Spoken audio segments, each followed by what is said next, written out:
平安，欢迎收听迦南之声，我是刘英燕牧师。4月14日，说或不说，哥林多后书12章19到21节，其中第19节这样说：或者你们以为我们一向都在替自己辩护，其实不然，在上帝面前，我们只说基督要我们说的话。亲爱的朋友们，我们所做的一切无非想造就你们。我们今天只有短短的几节的经文，我们确实可以看到保罗心中那个纠结的心一路上呢，我们看到他不管用什么方式呢，之前几天我们看到他是用嘲讽的方式在那边他这边说不是辩解我想真的是保罗他是心很急他知道那个大家对他的误解所以保罗他的心中其实很矛盾跟挣扎的他既很迫切希望赶快到哥林多的教会去一趟把那些假那个使徒一网打尽可是他又心中又很怕怕我去的时候又会引起更多的纷争，所以我们看到今天只有这几节的经文里面却出现了好几次怕什么呢？亲爱的弟兄姐妹，我们怕的原因是什么？我们怕的原因是自己没有面子吗？我们怕的原因是可能有不好的事情发生，我们的权益受损害吗？还是我们像保罗一样，他怕的是他所爱的这一些哥林多的教会他们有人犯罪呢？保罗提到这些罪有什么？有纷争、嫉妒，还有恼怒、结党、毁谤，还有这些狂傲跟混乱真的是保罗不希望看到教会因为这些事情才曾建立的教会是应该要来见证上帝是爱，而不是见证上帝在他们当中彼此妨碍。那他又怕什么呢？他怕他去了这个哥林多教会神使他来惭愧。什么叫做神使他来惭愧呢？因为有人认为这里指的是说会再次重演保罗第二次到哥林多教会的时候的那些事情发生，也就是保罗会为那些犯罪的人公开来哀痛，并且采取惩治的行动。也有人会认为保罗要被迫做毁坏性的惩治行动时而引起的这个羞辱那不管如何这是很让人两难的尤其是保罗他怕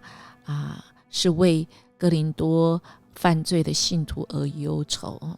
而他们因为犯罪而心里跟他们的这个灵命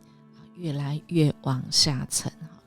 所以哥林多教会真的是保罗心中的爱，当然也是保罗心中的怕。那么他就在这边很多的纠结到底我要说还是不说？因为按照他自己曾经说的，保罗自己曾经说的，他宁愿为哥林多的教会信徒宁愿受一点委屈他甘心吃一点亏最主要是要他们回转，因为真正审判我们的是上帝那上帝真知道我们的动机，我们到底做了什么。保罗再次说，他为了造就哥林多的教会希望他们能够成熟长大是我们也常常会有保罗此时的心，他很用心，可是他也很害怕他的用心有时候时机不对，或者是他做的讲的有时候会太超过，不是那最适当的时候那他会怕这些信徒再次犯罪，或者是得罪神，或者是他们向下沉沦。他要抉择，希望他自己可以把福音讲得更清楚，特别是传福音的目的，使人认识耶稣基督，那么其他的就不那么重要了哈。所以我想，当我们跟保罗一样在那边挣扎，说或不说，特别在我们害怕的时候，愿主耶稣基督他的平安，他爱我们爱到底，他的爱成为我们最好的根据。因为在爱里面我们就没有惧怕，但是惧怕会让我们是可以去看看我们心中到底我们在乎的是什么，这是很真实的。我们的主也希望我们真实可以面对我们自己。亲爱弟兄姐妹，今天或昨天或最近，我们怕什么呢？我们怕什么？我们带到神的面前，神知道，神要成为我们的决定，说或不说，是建造人还是拆毁人的，是使人和好还是使人离开神的呢？我们一起来祷告。主，我们感谢你，恳求你来掌管我们的全人生命，好叫我们成为你喜悦的器皿，使我们能够活出你对我们生命的心意，使我们决定说或不说之间，我们有主你的爱，你的爱带来给我们坦然无惧，没有惧怕的心。我们这样祈求祷告，都是奉靠主耶稣基督的名求，阿们。愿我们今天能够活出神给我们的智慧，在怕与不怕，在说与不说之间，有神的心意。音乐牧师祝福你。如果你喜欢我们的节目，请订阅，也给我们5星级的鼓励跟好评。我们明天见。